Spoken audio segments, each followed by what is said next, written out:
Would you marry മീയുടെ 8ാമത്തെ episode തുടങ്ങുമ്പോഴത്തേക്കും മെറിയുടെ അമ്മയും നേരത്തെ Maria ധൃതിയിൽ ഡോഗിനെ തിരിച്ചു കൊണ്ടുവരികയും പെട്ടെന്ന് തന്നെ ഡ്രസ്സൊക്കെ ചേഞ്ച് ചെയ്ത് തന്നെ കാണുവാനായിട്ട് ടീം ലീഡ് എത്തിയിട്ടുണ്ടെന്നും ടീം ലീഡിന്റെ ഒപ്പം പോവുകയാണെന്നും പറഞ്ഞ് പോയിട്ടുണ്ടായിരുന്നതിനെ കുറിച്ചൊക്കെ ഓർക്കുകയാണ്.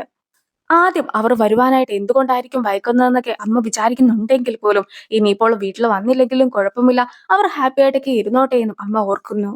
ഇപ്പോൾ മെറിയും വൂച്ചും ഒന്നിച്ച് കൈപിടിച്ച് നടന്നു വരികയാണ്. അങ്ങനെ ഇരിക്കെ എന്റെ പേരൻസിനെ ഹോസ്പിറ്റലിൽ കൊണ്ടുപോയതിന്റെ പിറ്റേ ദിവസം തന്നെ അവർ മരിച്ചിട്ടുണ്ടായിരുന്നു എന്ന് പറഞ്ഞ് പണ്ട് നടന്ന കാര്യങ്ങളെക്കുറിച്ച് അവനും പറയുന്നു.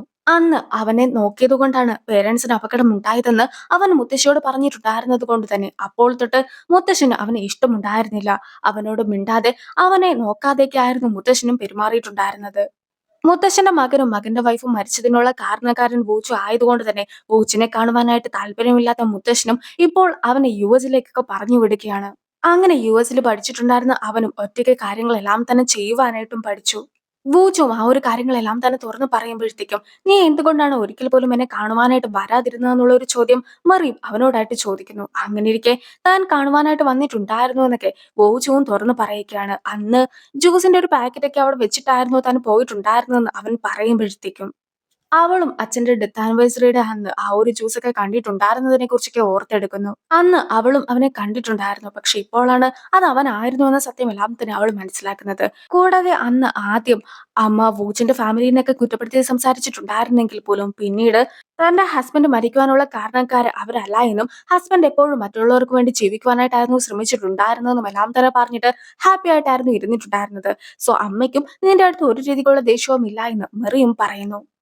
മെറിയും അമ്മയും അനിയത്തിയും കൂടി ഒന്നിച്ചായിരുന്നു അച്ഛൻ മരിച്ചതിന് ശേഷം ജീവിച്ചിട്ടുണ്ടായിരുന്നത്. അങ്ങനെ ഇരിക്കെ അച്ഛന്റെ കൂടെ ഏറ്റവും കൂടുതൽ വന്നിട്ടുള്ള ഒരു സ്ഥലം ഇതായതുകൊണ്ട് തന്നെ എപ്പോഴൊക്കെ അച്ഛനെ മിസ് ചെയ്യുന്നോ അപ്പോഴൊക്കെ ഞാൻ വന്നിട്ടുള്ളത് ഇതേ സ്ഥലത്ത് തന്നെയാണെന്ന് മെറിയും വൂജുവിനോടായിട്ട് പറയുന്നു. പണ്ട് അവൾ അച്ഛന്റെ കൂടെ അവിടെ വരുമ്പോഴത്തേക്കും അച്ഛനും ചിലപ്പോഴൊക്കെ ഒളിച്ചിരുന്നിട്ടുണ്ട്. അങ്ങനെ ഇരിക്കെ അച്ഛനെ കാണാത്ത വിഷമത്തിലും പേടിയിലും അവൾ കരയുമ്പോഴത്തേക്കും അച്ഛനും എവിടെന്നെങ്കിലും വന്നിട്ട് അവളെ എടുത്ത് തോളിൽ കയറ്റും. എന്തായാലും അന്നത്തെ പോലെ ഇപ്പോൾ അച്ഛൻ കൂടെ ഇല്ലെങ്കിൽ പോലും തനിക്ക് പേടിയില്ല എന്നെല്ലാം തന്നെ അവളും അറിയിക്കുന്നു. കൂടാതെ ആകാശത്തിലുള്ള നക്ഷത്രങ്ങളെ കാണിച്ചതിന് ശേഷം അതിലൊരു നക്ഷത്രം തന്റെ അച്ഛനാണെന്നൊക്കെ അവൾ പറയുന്നുണ്ടെങ്കിൽ പോലും അതിന് ഒരുപാട് പ്രകാശം ഉള്ളത് കൊണ്ട് തന്നെ അത് സാധാരണ ഒരു നക്ഷത്രമൊന്നുമല്ല, മറിച്ച് അതൊരു പ്ലാനറ്റ് ആണെന്ന് അവനും അറിയിക്കുന്നു. എന്തായാലും അവൻ അവളുടെ കൂടെ എപ്പോഴും ഉണ്ടായിരിക്കുമെന്നൊക്കെ പറഞ്ഞതിന് ശേഷം ഇപ്പോൾ അവളെയും തോളിൽ കയറ്റിയേക്ക് അവൻ നടക്കുകയാണ്.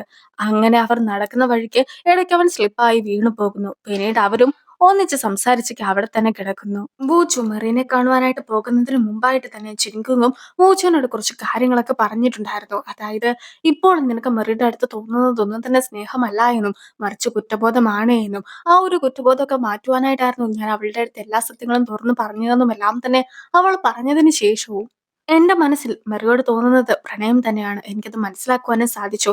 പക്ഷെ അത് മനസ്സിലാക്കാൻ പറ്റാതെ പോയത് നിനക്കാണെന്ന് പറഞ്ഞിട്ടായിരുന്നു അവനും പോയത്. അങ്ങനെ ഇരിക്കെ താൻ ഇത്രയേറെ ബൂജുവിനെ സ്നേഹിച്ചിട്ടും ബൂജു എന്തുകൊണ്ടായിരിക്കും തന്നെ സ്നേഹിക്കാത്തതെന്നൊക്കെ ഓർത്ത് ജിൻകിങ്ങും ആകെ കരയുകയായിരുന്നു. ജോഗിംഗ് ഒക്കെ ചെയ്തുകൊണ്ടിരുന്നിട്ടുണ്ടായിരുന്ന സെക്രട്ടറിയും ഇപ്പോൾ അവളെ കണ്ട് അവളുടെ അടുത്തായിട്ട് സംസാരിക്കുന്നു. കുട്ടിക്കാലം മുതൽ നിനക്കൊരാളെ ഇഷ്ടമാണെന്നൊക്കെ നീ പറഞ്ഞിട്ടുണ്ടായിരുന്നല്ലോ, അയാളുടെ അടുത്ത് നിന്റെ പ്രണയമൊക്കെ നീ തുറന്നു പറഞ്ഞു. അതുകൊണ്ടാണോ ഇപ്പോൾ നീ വിഷമിച്ചൊക്കെ ഇരിക്കുന്നത്? എന്തായാലും നീ തുറന്നു പറഞ്ഞത് നന്നായി. അതുകൊണ്ട് ഇപ്പോൾ നീ വിഷമിക്കുന്നുണ്ടെങ്കിൽ പോലും നീ അത് മനസ്സിൽ കൊണ്ടുവയ്ക്കുകയാണ് എങ്കിൽ നിനക്ക് ഓരോ നിമിഷവും അതോർത്ത് റിഗ്രറ്റ് ചെയ്യുവാനായിട്ടേ സമയം ഉണ്ടാവുകയുള്ളൂ. അതുകൊണ്ട് തന്നെ ഇനിയും അതോർത്തൊന്നും ഇരിക്കണ്ട. നീയും എന്റെ കൂടെ ജോഗിങ്ങിനൊക്കെ വന്നിട്ട് മൈൻഡ് ഒന്ന് റിഫ്രഷ് ചെയ്യുവാനായിട്ട് പറഞ്ഞുകൊണ്ട് അവനും ഓടുന്നു. അതൊക്കെ കേട്ടിട്ടുണ്ടായിരുന്ന ചിൻകിങ്ങും അതെ അവന്റെ പിന്നാലേക്ക് ഓടി പിന്നീട് അവന്റെ മുന്നിലായിട്ട് ഓടി പോവുകയാണ്. ഇപ്പോൾ ചിൻകിങ്ങും മെറിയുടെ അടുത്ത് ഒരുപാട് സത്യങ്ങളൊക്കെ തുറന്നു പറഞ്ഞിട്ടുണ്ടായിരുന്നല്ലോ, അതൊക്കെ ഓർത്തിട്ട് ആകെ വിഷമിക്കുകയാണ്. ഞാൻ സ്നേഹിച്ച ആൾക്ക് മറ്റൊരാളെ ഇഷ്ടമാണെന്ന് അറിഞ്ഞിട്ട് പോലും ഞാൻ അവരുടെ ഇടയ്ക്ക് കയറി ഓരോരോ കാര്യത്തിൽ ഇടപെടുകയുണ്ടായി. അതൊന്നും തന്നെ താൻ ചെയ്യുവാനായിട്ട് പാടില്ലായിരുന്നു എന്ന് പറഞ്ഞുകൊണ്ടാണ് അവളും കരയുന്നത്.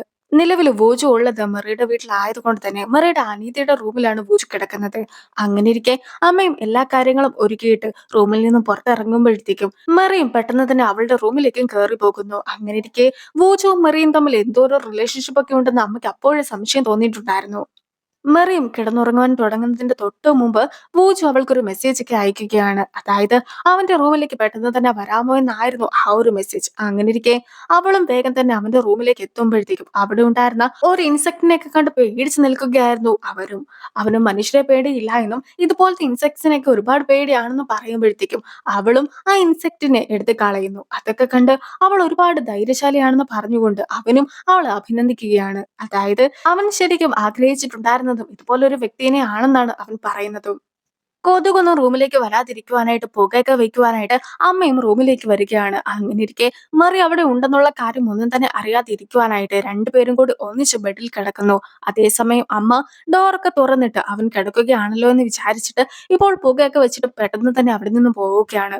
അമ്മ പോയോ ഇല്ലയോ എന്ന് അറിയാതിരുന്നിട്ടുണ്ടായിരുന്ന മെറിയും പോയോ പോയോ എന്ന് ചോദിച്ചുകൊണ്ട് ഇടയ്ക്കിടയ്ക്ക് നോക്കുന്നൊക്കെ ഉണ്ടെങ്കിൽ പോലും മെറീനെ വീണ്ടും ബെഡിൽ കിടത്തുവാനായിട്ടായിരുന്നു അവനും ശ്രമിച്ചിട്ടുണ്ടായിരുന്നത്. പിന്നീട് അവൾക്കും അവൻ ഇതുപോലെ കള്ളം പറയുന്നതാണെന്നെല്ലാം തന്നെ മനസ്സിലായതിനു ശേഷവും ഒന്നിച്ച് കെട്ടിപ്പിടിച്ചൊക്കെ കിടന്നുറങ്ങുന്നു. പിറ്റേ ദിവസം രാവിലെ വൂജു എണീറ്റ് വരുമ്പോഴത്തേക്കും മെറി കിടന്നുറങ്ങുന്നതൊക്കെ നോക്കുന്നുണ്ട്. പിന്നീട് അവർ ഒന്നിച്ച് ഫുഡ് കഴിക്കുവാനായിട്ടും ഇരിക്കുന്നു. സാധാരണയായിട്ട് കൊറിയയില് ആദ്യമായിട്ട് മരുമക്കളൊക്കെ വീട്ടിൽ വരുന്ന സമയത്ത് അവർക്ക് വേണ്ടി സ്പെഷ്യലായിട്ട് ഉണ്ടാക്കി കൊടുക്കുന്ന രീതിക്കുള്ള ഒരു ഫുഡ് ഐറ്റം ഒക്കെയാണ് സ്പെഷ്യൽ ആയിട്ടുള്ള കൊറിയൻ ചിക്കൻ. സോ ആ ഒരു ഫുഡൊക്കെ ആയിരുന്നു അമ്മ ഇപ്പോൾ വൂച്ചിന് വേണ്ടി തയ്യാറാക്കിയിട്ടുണ്ടായിരുന്നത്. അങ്ങനെ ഇരിക്കെ സാധാരണ ഇപ്പോഴത്തെ പിള്ളേരെല്ലാവരും തന്നെ ആദ്യം വിവാഹം നടത്തിയതിനു ശേഷം മാത്രമായിരിക്കും രജിസ്റ്റർ ഒക്കെ ചെയ്യുക. പക്ഷെ ഞാൻ നിർബന്ധിച്ചത് കൊണ്ട് തന്നെ മറി ആദ്യം തന്നെ രജിസ്റ്റർ ചെയ്തു. അതിനുശേഷമാണ് വിവാഹം പ്ലാൻ ചെയ്തത്. പക്ഷെ അത് നടന്നിട്ടുണ്ടായിരുന്നില്ല. ഈ ഒരു കാര്യങ്ങളെല്ലാം തന്നെ നിനക്കറിയാമോ എന്നൊക്കെ അമ്മ വൂജുവിനോട് ചോദിക്കുമ്പോഴത്തേക്കും വൂജുവും എല്ലാ കാര്യങ്ങളും അറിഞ്ഞിട്ടുണ്ടായിരുന്നു എന്ന് അമ്മയോടും പറയുകയാണ്. അവൾ പലതവണയായിട്ട് വിവാഹം പിന്നെ നടത്താം എന്നൊക്കെ പറഞ്ഞ് നീട്ടി വെച്ചിട്ടുണ്ടായിരുന്നു. അവൾക്ക് പ്രായമൊക്കെ മുന്നോട്ട് പോവുകയല്ലേ, അതൊക്കെ പേടിച്ചിട്ടായിരുന്നു പെട്ടെന്ന് വിവാഹമൊക്കെ രജിസ്റ്റർ ചെയ്യണമെന്നും എങ്കിൽ മാത്രമേ നിനക്ക് വീടൊക്കെ വെക്കുവാനുള്ള ഡെപ്പോസിറ്റ് ഞാൻ നൽകുകയുള്ളൂ എന്നും ഞാനും അവളോട് പറഞ്ഞു. പക്ഷെ അങ്ങനെയൊക്കെ ചെയ്തത് കൊണ്ടാണ് ഇപ്പോൾ എന്റെ മകളും ഒരു ഡിവോഴ്സിയായി പോയത്. അതുകൊണ്ട് തന്നെ ഈ ഒരു രജിസ്റ്റർ മാരേജിന്റെ പേരിൽ നീ ഒരിക്കലും അവളെ കുറ്റപ്പെടുത്തുവാനായിട്ട് പാടില്ല. നിനക്ക് എന്തെങ്കിലും പറയുവാനായിട്ടുണ്ടെങ്കിൽ അത് എന്നോട് മാത്രമേ പറയാവൂ എന്നൊക്കെ അമ്മ പറയുമ്പോഴത്തേക്കും ഞങ്ങൾ തമ്മിൽ ആ ഒരു രീതിക്കുള്ള റിലേഷൻഷിപ്പ് ഒന്നും ഇല്ല എന്ന് മെറിയും പറയുവാനായിട്ട് നോക്കുന്നുണ്ട്. പക്ഷെ അമ്മയാകട്ടെ ഇന്നലെ രാത്രി നിങ്ങൾ രണ്ടുപേരും ഒന്നിച്ചായിരുന്നു കിടന്നുറങ്ങിയിട്ടുണ്ടായിരുന്നതെന്നെല്ലാം തന്നെ എനിക്ക് മനസ്സിലായതാണ്. സോ എന്നെ പറ്റിക്കുവാനായിട്ട് നോക്കേണ്ട എന്നായിരുന്നു അമ്മ പറയുന്നത്. എന്റെ ഫാമിലിയിലെ ആൾക്കാർ എന്റെ മകളുടെ അടുത്ത് മോശമായിട്ടാണ് പെരുമാറുന്നതെങ്കിൽ ഞാൻ ഒരിക്കലും ഈ ഒരു വിവാഹത്തിന് സമ്മതിക്കുകയില്ല എന്ന് അമ്മ പറയുമ്പോഴത്തേക്കും എനിക്ക് പേരൻസ് ഒന്നും ഇല്ല എന്നും എനിക്ക് ആകെ ഉള്ളത് ഒരു മുത്തശ്ശി മാത്രമാണ്. ആ ഒരു മുത്തശ്ശി വളരെ പാവമാണെന്നും അവനും അറിയിക്കുന്നു. സോ മെറിയും ഹാപ്പിയും ഹെൽത്തിയുമായിട്ടിരിക്കുകയാണെങ്കിൽ താനും ഹാപ്പി ആകുമെന്ന് അമ്മയും പറയുന്നുണ്ട്. പിന്നീടാകട്ടെ അവർ അച്ഛനെ കാണുവാനായിട്ടും പോകുന്നു. ബൂജോം ഇപ്പോൾ അച്ഛനെ കാണുമ്പോഴത്തേക്കും തന്നെ സഹായിച്ചതിന് ഒരുപാട് നന്ദിയുണ്ടെന്ന് അച്ഛനോട് പറയുന്നുണ്ട്. കൂടാതെ അമ്മയും ഇത് നിങ്ങൾ പണ്ട് രക്ഷിച്ച കുട്ടിയാണ്. അവനാണ് ഇപ്പോൾ നമ്മുടെ മകളെ വിവാഹം കഴിക്കുവാനായിട്ട് പോകുന്നത്. ശരിക്കും പറയുകയാണെങ്കിൽ നിങ്ങളാണ് ഇവരെ രണ്ടുപേരെയും ഒന്നിപ്പിച്ചതെന്നെല്ലാം തന്നെ അറിയിക്കുകയാണ്. അന്നത്തെ ദിവസം അച്ഛന്റെ ഡെത്ത് ആനിവേഴ്സറി ആയതുകൊണ്ട് തന്നെ ഇപ്പോൾ അവളുടെ അനീതിയും അവളെ കോൾ ചെയ്യുകയാണ്. അനീതി നിലവിലുള്ളത് യുഎസിലാണ്. ഒരു ഹോട്ടലിലൊക്കെ പാർട്ട് ടൈം ആയിട്ടാണ് അനീതി വർക്ക് ചെയ്യുന്നത്. ഞങ്ങളുടെ ഹോട്ടലിന്റെ ബിസിനസ് ഒക്കെ നല്ല രീതിക്കായിരുന്നു മുന്നോട്ട് പോയതെങ്കിൽ പോലും ഇപ്പോൾ ഹോട്ടലിന്റെ ഓണർ ഹോട്ടൽ പൂട്ടുവാനായിട്ട് തീരുമാനിച്ചിരിക്കുകയാണ്. സോ ഞാനും അടുത്ത് തന്നെ കൊറിയയിലേക്ക് എത്തുന്നതായിരിക്കുമെന്നൊക്കെ അവളും പറയുന്നു. അങ്ങനെ ഇരിക്കെ മെറി ഒറ്റയ്ക്കാണോ ഇന്ന് വന്നത്, നിന്റെ കൂടെ എന്തുകൊണ്ടാണ് വൂജു വരാത്തതെന്നൊക്കെ പറഞ്ഞുകൊണ്ട് അനീതി ദേഷ്യപ്പെടുവാനായിട്ട് തുടങ്ങുമ്പോഴത്തേക്കും അമ്മയും നിലവിലുള്ള വൂജുവിനെയൊക്കെ അവൾക്കും കാണിച്ചു കൊടുക്കുകയാണ്. സോ ആദ്യം വൂജുവിന്റെ ഫേസിനൊക്കെ എന്ത് പറ്റിയെന്നായിരുന്നു അനീതി വിചാരിച്ചിട്ടുണ്ടായിരുന്നെങ്കിൽ പോലും ഇത് ആ ഒരു വൂജു അല്ല, രണ്ടുപേരുടെയും പേര് സെയിം ആണെന്ന് മാത്രമേ ഉള്ളൂ എന്നൊക്കെ അമ്മയും പറയുന്നുണ്ട്. പക്ഷെ അനീതിക്ക് എന്താണ് കാര്യമെന്നൊന്നും തന്നെ മനസ്സിലായിട്ടുണ്ടായിരുന്നില്ല. അമ്മയ്ക്കും ബൂജുവിനെ കുറിച്ച് അനീതിയുടെ അടുത്തൊക്കെ പറയണമെന്ന് ആഗ്രഹം ഉണ്ടായിരുന്നെങ്കിൽ പോലും ഇപ്പോൾ വേണ്ട, നമുക്ക് പിന്നെ ഒരിക്കൽ എല്ലാ കാര്യങ്ങളും പറയാമെന്ന് മറിയും പറയുകയാണ്. അമ്മയും ഇപ്പോൾ ഒരുപാട് ഫുഡ് ഐറ്റംസ് എല്ലാം തന്നെ മെറിക്കും പൂച്ചനും കഴിക്കുവാനായിട്ടൊക്കെ ഉണ്ടാക്കിയിട്ടുണ്ട്. അങ്ങനെ ഇരിക്കെ അമ്മയും ഒരു കണ്ടെയ്നർ എടുക്കുവാനായിട്ട് മെറിയോട് പറയുമ്പോഴത്തേക്കുമാണ് അവിടെയുള്ള കബോർഡൊക്കെ ഇളകി പോകാറായിരിക്കുന്ന കാര്യം അവളും മനസ്സിലാക്കുന്നത്. സോ അവളും അമ്മയോട് അതൊക്കെ മാറ്റുവാനായിട്ട് ആവശ്യപ്പെടുന്നുണ്ടെങ്കിൽ പോലും പുതിയതായിട്ടുള്ള കബോർഡൊന്നും ആവശ്യമില്ല എന്നൊക്കെ പറഞ്ഞിട്ടാണ് അമ്മ ഇരിക്കുന്നത്.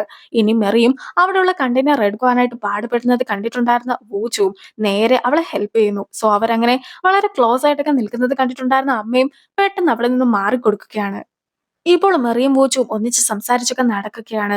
നിലവിൽ ഞാനൊന്ന് വിവാഹം കഴിച്ചത് കൊണ്ട് തന്നെ നിന്റെ ഫാമിലി എന്നെ അക്സെപ്റ്റ് ചെയ്യുമോ എന്ന സംശയത്തിലാണ് അമ്മ ഉള്ളത്. അങ്ങനെ ഇരിക്കെ നീ സിയോയുടെ കൊച്ചുമോനാണെന്നൊക്കെ അറിയിക്കുകയാണെങ്കിൽ ഒരിക്കലും അമ്മ ഈ ഒരു വിവാഹത്തോട് യോജിക്കുമെന്ന് എനിക്ക് തോന്നുന്നില്ല. അമ്മ ആകെ പേടിച്ചു പോകുന്നതാണ്. സോ കാര്യങ്ങളൊക്കെ നമുക്ക് പിന്നെ അമ്മേനെ പറഞ്ഞ് മനസ്സിലാക്കാമെന്നാണ് മെറിയും വൂച്ചുവിനോടായിട്ട് പറയുന്നത്. ജിനിക്കും എന്നോട് എല്ലാ കാര്യങ്ങളും പറഞ്ഞു കഴിഞ്ഞപ്പോഴത്തേക്കുമാണ് എനിക്കും കുറച്ചുകൂടി ബോധമൊക്കെ വെച്ചത്. നമ്മളിപ്പോൾ സത്യാവസ്ഥ എല്ലാം തന്നെ സെക്രട്ടറിയോട് തുറന്നു പറയുകയാണെങ്കിൽ കൂടിപ്പോയിട്ടുണ്ടെങ്കിൽ സെക്രട്ടറി നമ്മുടെ വീടൊക്കെ തിരിച്ചു മേടിക്കുമായിരിക്കും. അത്രയല്ലേ ഉള്ളൂ. അതിൽ കൂടുതലായിട്ടൊന്നും തന്നെ നടക്കുവാനായിട്ട് പോകുന്നില്ലല്ലോ. അതേസമയം നമ്മൾ സത്യങ്ങൾ പറയുന്നത് സെക്രട്ടറിയായിട്ട് തന്നെ അതൊക്കെ കണ്ടുപിടിക്കുകയാണെങ്കിൽ ഒരുപക്ഷെ നമുക്കെതിരായിട്ട് അതൊരു കേസ് ആകുവാനായിട്ട് പോലും സാധ്യതയുണ്ട്. സോ നമ്മളും വലിയ റിസ്കിലൊന്നും പോയി പെടണ്ട എന്നാണ് അവൾ പറയുന്നത്. എനിക്ക് നിലവിൽ ഒരുപാട് കടമൊക്കെ ഉണ്ടായിരുന്നു. ആ ഒരു സമയത്ത് പെട്ടെന്ന് അത്രയും വലിയൊരു വീടൊക്കെ കിട്ടിയപ്പോഴത്തേക്കും കടമൊക്കെ അതുകൊണ്ട് തീർക്കാമെന്ന് ഞാൻ വിചാരിച്ചു. പക്ഷേ ഇപ്പോൾ ഒന്നും കൂടി ആലോചിക്കുമ്പോഴത്തേക്കും നീ എന്റെ ഒപ്പം തന്നെ ഉണ്ട്. അതുകൊണ്ട് തന്നെ കടം തീർക്കുവാനായിട്ട് എനിക്ക് ആ വീട് വിൽക്കേണ്ട ആവശ്യമില്ല. മറിച്ച് നല്ല രീതിക്കൊക്കെ ജോലി ചെയ്യുകയാണെങ്കിൽ എനിക്ക് ഉറപ്പായിട്ടും കടം വീട്ടുവാനായിട്ട് സാധിക്കും. എനിക്ക് അതുവഴി നമ്മളെ രണ്ടുപേരെയും പ്രൊട്ടക്ട് ചെയ്യുവാനായിട്ടും കൂടി കഴിയുമെന്ന് അവൾ പറയുമ്പോഴത്തേക്കും അവനും എപ്പോഴും മെറിയുടെ കൂടെ തന്നെ ഉണ്ടായിരിക്കുമെന്നും അവളെ എല്ലാ രീതിക്കും ഹെൽപ്പ് ചെയ്യുമെന്നും അവളോടും പറയുന്നു. അങ്കിളും യുഎസിലേക്ക് ബിസിനസ് ട്രിപ്പ് പോകുന്നു. അങ്ങനെയിരിക്കെ ആന്റി ആയിരുന്നു എല്ലാ സാധനങ്ങളും അങ്കിളിന് വേണ്ടി എടുത്തു വെച്ചിട്ടുണ്ടായിരുന്നത്. നിങ്ങൾ കുങ്സുനെ കൂടി കൂട്ടിക്കൊണ്ട് പോയിക്കൂടെ? അവിടെയും ഡയറക്ടർ എന്ന പോസ്റ്റിലേക്കൊക്കെ ആൾക്കാരെ ആവശ്യമായിട്ടില്ല എന്നെല്ലാം തന്നെ ആന്റി ചോദിക്കുന്നുണ്ടെങ്കിൽ പോലും ഉങ്സുനെ കൂട്ടിക്കൊണ്ട് പോകാറൊന്നും ആയിട്ടില്ല എന്ന രീതിക്കായിരുന്നു അങ്കിളും മറുപടി കൊടുത്തത്. എന്തായാലും നിങ്ങൾ അവന്റെ കൂടെ തന്നെ നിന്ന് എല്ലാ കാര്യങ്ങളും അവന് പഠിപ്പിച്ചു കൊടുക്കണം. എങ്കിൽ മാത്രമേ ഊജുവിനെ തോൽപ്പിച്ചിട്ട് കമ്പനിക്ക് അവൻ ഏറ്റെടുത്ത് നടത്തുവാനായിട്ട് സാധിക്കുകയുള്ളൂ എന്ന് ആന്റി പറയുമ്പോഴത്തേക്കും അങ്കിളും എല്ലാ കാര്യത്തിലും ഉങ്സുവിന്റെ കൂടെ നിൽക്കാമെന്ന് പറയുന്നു. കൂടാതെ ഇപ്പോൾ അങ്കിളിനെ എയർപോർട്ടിലേക്ക് വിടേണ്ടത് കൊണ്ട് തന്നെ ഉങ്സുവിന്റെ അടുത്ത് അച്ഛനെ കൊണ്ട് വിടുവാനായിട്ട് അമ്മയും പറയുകയാണ്. സാധാരണഗതിക്ക് അച്ഛൻ യുഎസിലൊക്കെ പോവുകയാണെങ്കിൽ പിന്നെ അമ്മ കോൾ ചെയ്താൽ ഒന്നും തന്നെ അച്ഛനെ കിട്ടാറില്ല. അതുകൊണ്ട് തന്നെ അമ്മയ്ക്ക് ആകെ ടെൻഷനുണ്ട്. അച്ഛനും നേരത്തെ വരുവാനായിട്ട് നോക്കാമോ എന്ന് ഓങ്സും അച്ഛന്റെ അടുത്തായിട്ട് പറയുന്നുണ്ടെങ്കിലും താൻ ജോലിയുടെ തിരക്കിലൊക്കെ ആകുന്നത് കൊണ്ടാണ് ഇതുപോലെ വിളിച്ചാൽ ഒന്നും തന്നെ കിട്ടാത്തതെന്നാണ് അച്ഛനും മറുപടി കൊടുക്കുന്നത്. ഈ ഒരു സമയത്ത് അച്ഛനെ വിളിക്കുവാനായിട്ട് സാധിക്കുമോ എന്നൊക്കെ ചോദിച്ചുകൊണ്ട് അച്ഛന്റെ സെക്കൻഡ് വൈഫ് അച്ഛന് മെസ്സേജ് ഒക്കെ അയക്കുന്നുണ്ട്. അതേസമയം തന്റെ ഒപ്പം ഉങ്സു ഉള്ളത് കൊണ്ട് തന്നെ ഇപ്പോൾ കോളൊന്നും ചെയ്യുവാനായിട്ട് സാധിക്കുകയില്ലെങ്കിലും യുഎസിൽ എത്തിയിട്ടുണ്ടെങ്കിൽ അവളെ കാണുവാനായിട്ട് ഉടനെ തന്നെ എത്തുന്നതായിരിക്കുമെന്ന് അച്ഛനും മറുപടി കൊടുക്കുന്നു. അച്ഛന്റെയും അമ്മയുടെയും വെഡിങ് ആനിവേഴ്സറിക്ക് ഉടനെ തന്നെ വരുന്നതാണല്ലോ. അതുകൊണ്ട് തന്നെ അച്ഛൻ തിരിച്ചു വരുന്ന വഴിക്ക് യുഎസിൽ നിന്നും അമ്മയ്ക്ക് വേണ്ടി പുതിയ ചെരുപ്പൊക്കെ മേടിച്ചുകൊണ്ട് വരണമെന്നും അമ്മയ്ക്ക് അതൊക്കെ ഒരുപാട് ഇഷ്ടപ്പെടുമെന്നും ഒങ്സുവും പറയുന്നുണ്ട്. അമ്മയുടെ ചെരുപ്പിന്റെ സൈസൊക്കെ അച്ഛൻ അറിയാമോ എന്ന് അവൻ ചോദിക്കുമ്പോഴത്തേക്കും അച്ഛൻ അറിയില്ല എന്ന കാര്യം മനസ്സിലാക്കിയതിനു ശേഷം അവനും അതെല്ലാം തന്നെ അച്ഛനും പറഞ്ഞു കൊടുക്കുന്നു.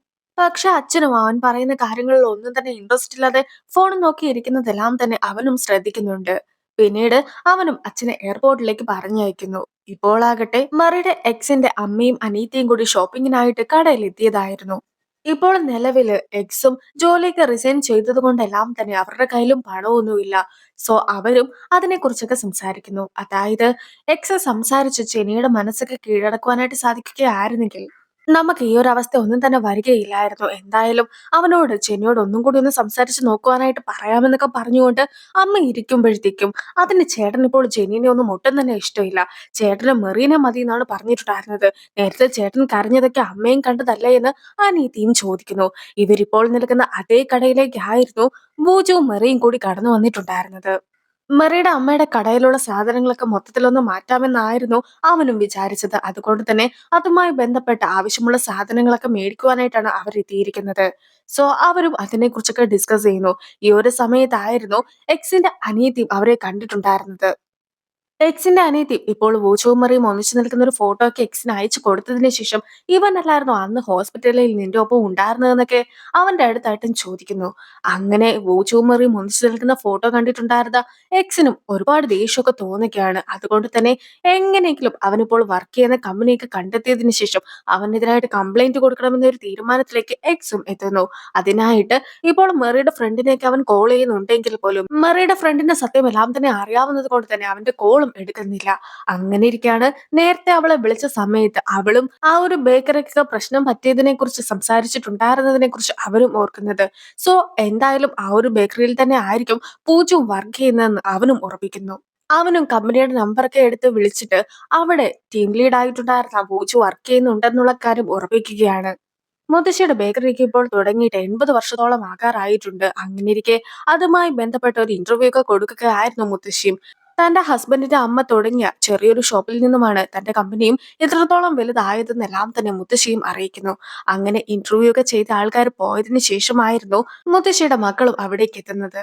പിന്നീട് മുത്തശ്ശിയുടെ കൂടെ ഓരോരോ ഗാർഡനിങ് പരിപാടിക്കൊക്കെ ആന്റിയും കൂടുന്നുണ്ട്. അങ്ങനെയിരിക്കെ ഇപ്പോൾ നമ്മുടെ കമ്പനി 80ാം വാർഷികത്തിലേക്ക് എത്തുകയാണ്. അതുകൊണ്ട് തന്നെ എല്ലാവരും ആകാംക്ഷയോടെ കാത്തിരിക്കുന്നത് അമ്മ അടുത്ത അനന്തരാവകാശിയായിട്ട് ആരെ പ്രഖ്യാപിക്കുമെന്നതാണ്.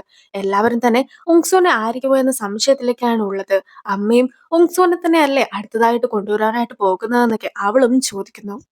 കുട്ടിക്കാലം മുതലേ അമ്മ എല്ലാ കാര്യങ്ങളും ചേട്ടന് വേണ്ടിയായിരുന്നു ചെയ്തു കൊടുത്തിട്ടുണ്ടായിരുന്നത്. എനിക്ക് ഒരു രീതിക്കുള്ള കാര്യങ്ങളും അമ്മ ചെയ്തു തന്നിട്ടുണ്ടായിരുന്നില്ല. ഇപ്പോൾ എനിക്ക് മകനുണ്ടായ സമയത്തും അമ്മയാകട്ടെ എന്റെ മകന് കിട്ടേണ്ട സ്ഥാനമെല്ലാം തന്നെ ബൂജുവിന് കൊടുക്കാനായിട്ടാണ് തീരുമാനിച്ചിട്ടുള്ളത്. സോ അമ്മയും ഈ ഒരു സമയത്തെങ്കിലും ബൂജുവിനെ മാറ്റി നിർത്തിയിട്ട് എന്റെ മകൻ ആ ഒരു സ്ഥാനം കൊടുക്കണമെന്ന് ആന്റി മുത്തശ്ശിയോടായിട്ട് പറയുമ്പോഴത്തേക്കും മുത്തശ്ശി അതുപോലെ വേർതിരിവ് കാണിച്ചതിനെ കുറിച്ച് ഒന്നും തന്നെ ഓർക്കുന്നുണ്ടായിരുന്നില്ല. പക്ഷേ അമ്മ എല്ലാ സമയത്തും ചേട്ടനെ പ്രശംസിക്കുകയായിരുന്നു ചെയ്തിട്ടുണ്ടായിരുന്നത്. എന്നെ ഒരു കാര്യത്തിലും വിശ്വസിച്ചിട്ടുണ്ടായിരുന്നില്ല. ഞാൻ ചേട്ടനേക്കാളും പഠിക്കുവാനായിട്ട് കുറച്ച് പുറകോട്ടായിരുന്നു. അത്ര മാത്രമല്ലേ ഉള്ളൂ. അതൊക്കെ ഇത്ര വലിയ തെറ്റാണോ എന്ന് ആന്റി ചോദിക്കുമ്പോഴത്തേക്കും എനിക്ക് ഏറ്റവും കൂടുതൽ പണം ചെലവായിട്ടുള്ളത് നിന്നെ പഠിക്കുവാനായിട്ട് വിട്ടിട്ടാണ്. അത്രത്തോളം ട്യൂഷൻ ഫീസ് ഒക്കെ എനിക്ക് മുടക്കേണ്ട വന്നിട്ടുണ്ട്. നിനക്ക് ഒട്ടും തന്നെ ബുദ്ധിയില്ലാത്തത് കൊണ്ടാണ് നിന്നെ ഒഴിവാക്കിയിട്ട് എനിക്ക് എന്റെ മൂത്ത മകനെ ഓരോരോ കാര്യങ്ങളൊക്കെ ഏൽപ്പിക്കേണ്ടി വന്നിട്ടുണ്ടായിരുന്നെന്നാണ് അമ്മ പറയുന്നത്. അമ്മ അങ്ങനെയൊന്നും പറയുവാനായിട്ട് പാടില്ല. ഞാൻ പഠിക്കുവാനായിട്ട് പുറകോട്ടായതുപോലെ തന്നെ ഉങ്സുവും പഠിക്കുവാനായിട്ട് പുറകോട്ടാണ്. എന്ന് വെച്ച് അമ്മേനെ പോലെ ഒന്നും അല്ല ഞാൻ പെരുമാറുന്നത്. അവന്റെ കാര്യങ്ങളെല്ലാം തന്നെ മനസ്സിലാക്കുവാനായിട്ട് എനിക്ക് സാധിക്കുന്നുണ്ട്.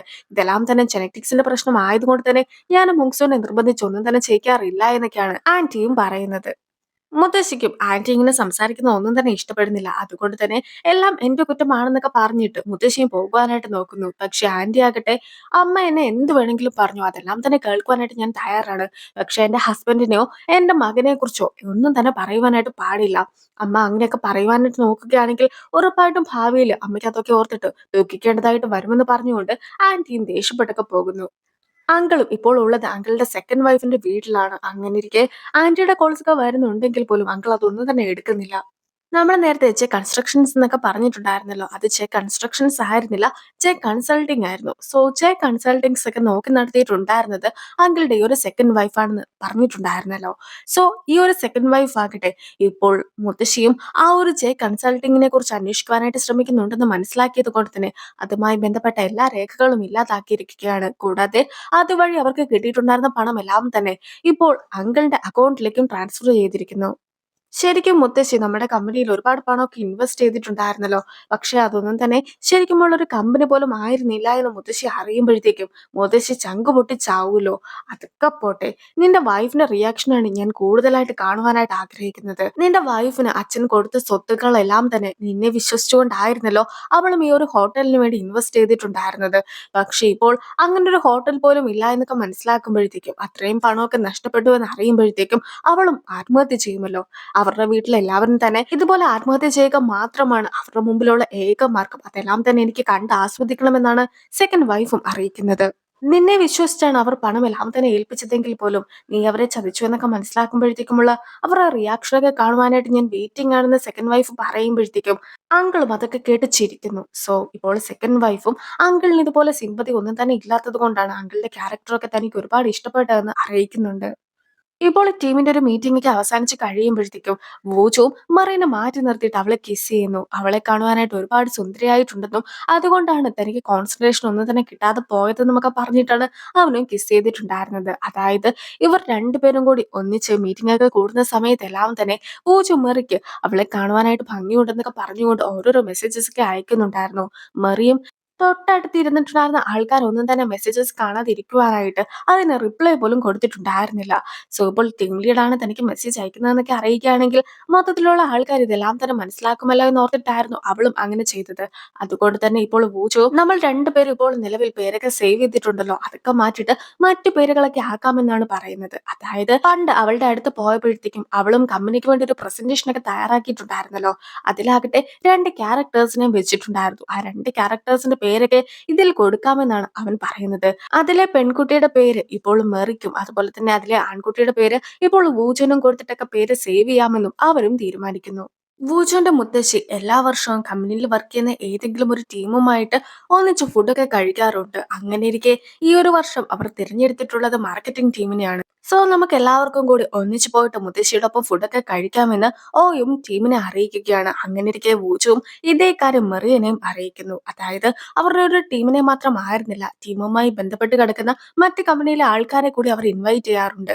സോ ഇപ്പോൾ മെറിയനും ഇൻവൈറ്റ് ചെയ്തിട്ടുള്ള കാര്യമെല്ലാം തന്നെ വൂജു പറയുമ്പോഴത്തേക്കും നീ വെറുതെ ടെൻഷനൊന്നും അടിക്കണ്ട, നിന്റെ ഡിസൈൻസ് ഒക്കെ മുത്തശ്ശിക്ക് ഒരുപാട് ഇഷ്ടപ്പെട്ടിട്ടുണ്ടായിരുന്നു, അതുകൊണ്ട് തന്നെ മുത്തശ്ശി നിന്നെ സ്നേഹത്തോടെ തന്നെയാണ് ഇൻവൈറ്റ് ചെയ്തിട്ടുള്ളതെന്ന് അവനും പറയുകയാണ്.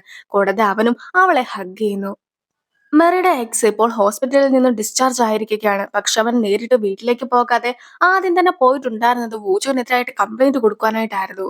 പക്ഷെ കമ്പനിക്ക് അകത്ത് കയറിയിട്ടുണ്ടായിരുന്ന അവനെ സെക്യൂരിറ്റീസ് എല്ലാവരും കൂടി ചേർന്നിട്ട് പുറത്താക്കുന്നു. അങ്ങനെയിരിക്കെ അവനും പാർക്കിംഗ് ഏരിയ വഴി അകത്തേക്ക് കടക്കുവാനായിട്ട് ശ്രമിക്കുന്നുണ്ട്. ഈ ഒരു സമയത്തായിരുന്നു വൂജുവിന്റെ ടീമിലുള്ള ആൾക്കാർ സംസാരിക്കുന്നതെല്ലാം തന്നെ അവനും കേൾക്കുന്നത്. അതായത് ഇപ്പോഴത്തെ ടീം ലീഡ് വൂജു ആണല്ലോ. പക്ഷെ ഇതിനു മുമ്പിലത്തെ ടീം ലീഡ് ആകട്ടെ ഉങ്സു ആയിരുന്നു. ഉങ്സു എപ്പോഴും വൂജുവിനെതിരായിട്ട് എന്തെങ്കിലും ചെയ്യുവാനായിട്ടായിരിക്കും പ്ലാൻ ചെയ്യുക. ഇത്രത്തോളം ദേഷ്യമൊക്കെ വരുവാനായിട്ട് ഉങ്സുവിന് വൂജുവിനെ എങ്ങനെയാണ് പരിചയമെന്നെല്ലാം തന്നെ ചായും ഇപ്പോൾ ഓയുടെ അടുത്തായിട്ട് ചോദിക്കുമ്പോഴത്തേക്കുമാണ് അവർ കസിൻസ് ആണെന്നുള്ള കാര്യം ഓയും അറിയിക്കുന്നത്. അതായത് നിലവിൽ നമ്മുടെ കമ്പനിയൊക്കെ നോക്കി നടത്തുന്ന ആ ഒരു മുത്തശ്ശിയുടെ രണ്ട് കൊച്ചുമക്കളാണ് ഇവർ രണ്ടുപേരും. അതില് മകന്റെ മകനായിട്ടുള്ളത് വൂജുവും മകളുടെ മകനായിട്ടുള്ളത് ഉങ്സുവുമാണെന്ന് മാത്രമേ ഉള്ളൂ. അവരിൽ ആരായിരിക്കും അടുത്തതായിട്ട് കമ്പനി ഏറ്റെടുത്ത് നടത്തുവാനായിട്ട് പോകുന്നതെന്നുള്ള ആ ഒരു ഫൈറ്റൊക്കെയാണ് അവർക്കിടയിൽ നടക്കുന്നതെന്ന് ഓ പറയുമ്പോഴത്തേക്കും ശരിക്കും എക്സ് ആകെ ഞെട്ടിപ്പോവുകയാണ്. വൂജുവിനെതിരായിട്ട് കംപ്ലൈന്റ് ഒക്കെ കൊടുത്തിട്ട് കമ്പനിയിൽ നിന്നും പുറത്താക്കാമെന്നായിരുന്നു എക്സ് വിചാരിച്ചിട്ടുണ്ടായിരുന്നെങ്കിൽ പോലും ഇപ്പോൾ വൂജുവിന്റെ കമ്പനിയാണ് അതേന്ന് മനസ്സിലാക്കിയിട്ട് ആകെ നിരാശനായി ഇപ്പോൾ പാട്ടൊക്കെ പാടി കരഞ്ഞോടക്കി ഇരിക്കുകയാണ് അവനും. ഇപ്പോൾ മാർക്കറ്റിംഗ് ടീമും അതുപോലെ തന്നെ മെറിയും മെറിയുടെ ഫ്രണ്ടും കൂടി ചേർന്നിട്ട് മുത്തശ്ശിയുടെ വീട്ടിലും എത്തുന്നു. അങ്ങനെ ഇരിക്കെ വൂജുവിനെ കണ്ടില്ലല്ലോ എന്ന് മെറിയുടെ ഫ്രണ്ട് പറയുമ്പോഴത്തേക്കുമാണ് വൂജു ഇവിടുത്തെ മുത്തശ്ശിയുടെ കൊച്ചുമോനാണെന്നുള്ള സത്യമെല്ലാം തന്നെ അവളെയും അവർ അറിയിക്കുന്നത്. ഇപ്പോൾ അവർ വീടിന്റെ അകത്തേക്ക് എത്തി കഴിയുമ്പോഴത്തേക്കും അവരെ കാണുവാനായിട്ട് മുത്തശ്ശിയും വൂജുവും കൂടി എത്തുന്നു. മെറിയുടെ ഡിസൈൻസ് എല്ലാം തന്നെ തനിക്ക് ഒരുപാട് ഇഷ്ടപ്പെട്ടു എന്നും അതുപോലെ തന്നെ ആ ഒരു ഡിസൈൻസ് ഒക്കെ കാരണം തന്നെ കൂടുതൽ സെയിൽസ് ഒക്കെ നടന്നിട്ടുണ്ടായിരുന്നു എന്നും പറഞ്ഞുകൊണ്ട് ഇപ്പോൾ മുത്തശ്ശിയും അവളെ പുകഴ്ത്തുകയാണ്. അതിനുശേഷം അവർ ഒന്നിച്ച് ഫുഡ് കഴിക്കുവാനായിട്ടും ഇരിക്കുന്നു. എല്ലാ വർഷവും ഒരു ഹോളിഡേയുടെ അന്ന് സ്ഥിരമായിട്ട് നമ്മുടെ കമ്പനിയിലെ ആൾക്കാർ ഒരു ഓർഫനേജിൽ പോകാറുണ്ട്. അവിടുത്തെ കുട്ടികൾക്കായിട്ട് 1000-ഓളം ഡംപ്ലിങ്സ് ഒക്കെ നമ്മൾ ഉണ്ടാക്കി കൊടുക്കാറുമുണ്ട്. പക്ഷെ അതെല്ലാം തന്നെ നമ്മൾ സ്വന്തമായിട്ട് വേണം ഉണ്ടാക്കുവാൻ. 10 വർഷങ്ങൾക്ക് മുമ്പ് എനിക്ക് ആ ഒരു പണിയൊക്കെ കിട്ടിയിട്ടുണ്ടായിരുന്നു. ഞാൻ എത്രയൊക്കെ ശ്രമിച്ചിട്ടും എനിക്ക് അധികം ഡംപ്ലിങ്സ് ഒന്നും തന്നെ ഉണ്ടാക്കുവാനായിട്ട് സാധിക്കാതെ വന്നപ്പോഴത്തേക്കും ബാക്കിയുള്ള ഡംപ്ലിങ്സ് എല്ലാം തന്നെ കടയിൽ നിന്നും മേടിക്കാമെന്ന് ഞാൻ തീരുമാനിച്ചു. പക്ഷേ അന്ന് ചെറുവുമ്മൺ അവിടെ എത്തിക്കും എന്നെ കൈയോടെ പിടികൂടുകയും ചെയ്തു. അതിനുശേഷം ഞാനും ചെറുവുമ്മണും കൂടി ചേർന്നിട്ടായിരുന്നു 1000-ഓളം ഡംപ്ലിങ്സ് ഒക്കെ ഉണ്ടാക്കി അവർക്ക് കൊടുത്തിട്ടുണ്ടായിരുന്നതെന്നെല്ലാം തന്നെ ഇപ്പോൾ ഓയും പറയുകയാണ്. നമ്മൾ ഫുഡൊക്കെ ഉണ്ടാക്കുമ്പോഴത്തേക്കും സത്യസന്ധത പാലിക്കേണ്ടതായിട്ടുണ്ട്. കുട്ടികളുടെ അടുത്താണെങ്കിൽ പോലും നമ്മൾ കള്ളം പറയുവാനായിട്ട് പാടില്ല. നമ്മൾ സ്വന്തം കൈകൊണ്ട് ഉണ്ടാക്കിയതാണെന്ന് പറഞ്ഞ് കടയിൽ നിന്നും മേടിക്കുന്ന സാധനങ്ങൾ ഒരിക്കലും കൊടുക്കരുത്. ഒരിക്കലും നമ്മൾ കള്ളം പറയുകയാണെങ്കിൽ പിന്നെ നമുക്ക് വീണ്ടും വീണ്ടും കള്ളം പറയുവാനായിട്ട് വളരെയധികം ഈസി ആയിരിക്കും. ഒരിക്കൽ ചീറ്റർ ആയിട്ടുണ്ടെങ്കിൽ അയാൾ ഉറപ്പായിട്ടും ക്രിമിനൽ ആകുവാനായിട്ട് അധികം താമസം ഉണ്ടാവുകയില്ല എന്നെല്ലാം തന്നെ മുത്തശ്ശി പറയുമ്പോഴത്തേക്കും അതൊക്കെ കേട്ടിട്ടുണ്ടായിരുന്ന മറിയും ശരിക്കും ഫുഡൊന്നും കഴിക്കാൻ സാധിക്കാതെ ഒരു കുറ്റബോധത്തിലൊക്കെ ഇരിക്കുന്നു. സ്വന്തം ആവശ്യങ്ങളൊക്കെ നടത്തുവാനായിട്ട് കള്ളമൊക്കെ പറയുന്ന ആൾക്കാരുണ്ടല്ലോ, അങ്ങനെയുള്ള ആൾക്കാരുടെ അടുത്ത് ഞാൻ യാതൊരു വിധത്തിലുള്ള ബന്ധവും പുലർത്തുന്നതായിരിക്കുകയില്ല എന്നെല്ലാം തന്നെ മുത്തശ്ശിയും പറയുകയാണ്. അങ്ങനെ ഇരിക്കെ ഇപ്പോൾ എല്ലാവരും തിരിച്ചു പോകുവാനായിട്ട് നിൽക്കുന്നു. വൂജുവിന് ഒരു മീറ്റിംഗ് ഉണ്ടായിരുന്നത് കൊണ്ട് തന്നെ വൂജുവിനും പോകണമെന്ന് പറഞ്ഞ് അവൻ നിൽക്കുന്ന സമയത്തായിരുന്നു അവിടേക്ക് ജിൻകുങ് എത്തിയിട്ടുണ്ടായിരുന്നത്. ജിൻകുങ്ങിനെ കണ്ട ഉടനെ തന്നെ മുത്തശ്ശിയും അവളെ വളരെ നല്ല രീതിക്കൊക്കെ ട്രീറ്റ് ചെയ്യുവാനായിട്ട് നോക്കുകയാണ്. അവൾ ഫുഡ് കഴിച്ചില്ല എന്ന് മനസ്സിലാകുമ്പോഴത്തേക്കും അവൾക്കായിട്ട് ഫുഡൊക്കെ കൊടുക്കാമെന്ന് പറഞ്ഞ് മുത്തശ്ശി വളരെ സ്നേഹത്തോടെ അവളെയും അകത്തേക്ക് കൂട്ടിക്കൊണ്ടു പോകുന്നു. ഇപ്പോൾ വൂജു ഒഴികെ ബാക്കി എല്ലാവരും കൂടി ഒന്നിച്ച് തിരിച്ചു പോയിക്കൊണ്ടിരിക്കുകയാണ്. അങ്ങനെ ഇരിക്കെ വൂജു ചെയർവുമന്റെ കൊച്ചുമോനാണെന്നുള്ള കാര്യം തനിക്ക് അറിയിക്കുകയില്ലായിരുന്നു എന്നെല്ലാം തന്നെ ഫ്രണ്ട് പറയുമ്പോഴത്തേക്കും മെറിയോട് ഓയും മെറിക്ക് ഈ ഒരു കാര്യമൊക്കെ അറിയാമായിരുന്നു എന്ന് ചോദിക്കുകയാണ്. മെറിയും താൻ കുറച്ചു നാൾ മുമ്പായിരുന്നു അത് അറിഞ്ഞിട്ടുണ്ടായിരുന്നെന്ന് പറയുന്നു. അങ്ങനെ ഇരിക്കെ അടുത്തതായിട്ട് കമ്പനിക്ക് ഏറ്റെടുത്ത് നടത്തുവാനായിട്ട് പോകുന്നതും വൂജു ആയിരിക്കുമെന്ന രീതിക്കാണ് ഓ സംസാരിക്കുന്നത്. സോ ഇപ്പോൾ ചായും നമ്മൾ ആ പോരുന്ന സമയത്ത് ഒരു പെൺകുട്ടീനെ കണ്ടിട്ടുണ്ടായിരുന്നല്ലോ, അവളുമായിട്ടാണോ വൂജു വിവാഹം കഴിക്കുവാനായിട്ട് പോകുന്നതെന്നുള്ളൊരു ചോദ്യമൊക്കെ അവരോടും ചോദിക്കുന്നു. ഹോസ്പിറ്റൽ ഡയറക്ടറിന്റെ മോളെ വിവാഹം കഴിക്കുവാനായിട്ട് താല്പര്യമുണ്ടെന്നുള്ള രീതിക്ക് ചെറുമോളും സംസാരിച്ചിട്ടുണ്ടായിരുന്നു. ആ ഒരു ഹോസ്പിറ്റൽ ഡയറക്ടറിന്റെ മകളാണ് അവൾ. കൂടാതെ അവളും ഒരു ഡോക്ടറാണ്. അതുകൊണ്ട് തന്നെ അവർ തമ്മിലുള്ള വിവാഹമൊക്കെ നടക്കുവാനായിട്ട് വളരെയധികം സാധ്യതയുണ്ടെന്നുള്ള രീതിക്ക് ഇപ്പോൾ ഹാനും സംസാരിക്കുകയാണ്. അതൊക്കെ കേൾക്കുമ്പോഴത്തേക്കും മെറി ആകെ നിരാശയാകുന്നു.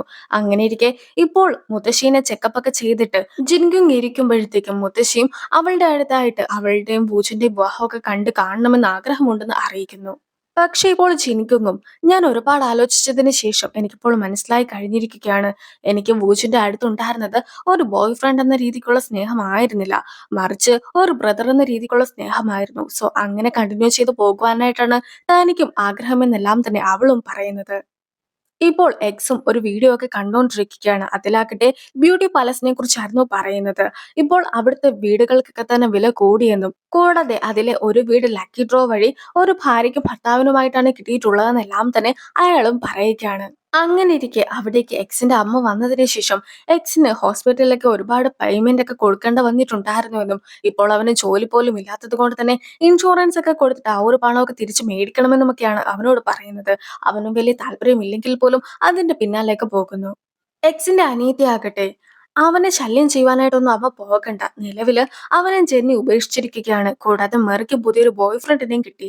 മെറി അങ്ങനെയൊക്കെ ചെയ്യുമെന്ന് ഒരിക്കൽ പോലും ചേട്ടൻ വിചാരിച്ചിട്ടുണ്ടായിരുന്നില്ല. സോ ചേട്ടനും ആകെ വിഷമത്തിലാണെന്നൊക്കെയുള്ള രീതിക്കായിരുന്നു അവൾ സംസാരിച്ചത്.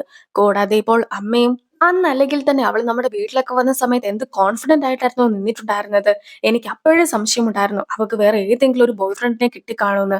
അല്ലെങ്കിൽ ഒരിക്കലും അവൾ നമ്മുടെ അടുത്ത് എത്രത്തോളം ദേഷ്യപ്പെട്ടൊന്നും സംസാരിക്കുകയില്ലായിരുന്നു എന്ന് പറഞ്ഞുകൊണ്ട് വീണ്ടും മെറീനെ കുറ്റപ്പെടുത്തുവാനായിട്ട് ശ്രമിക്കുന്നു.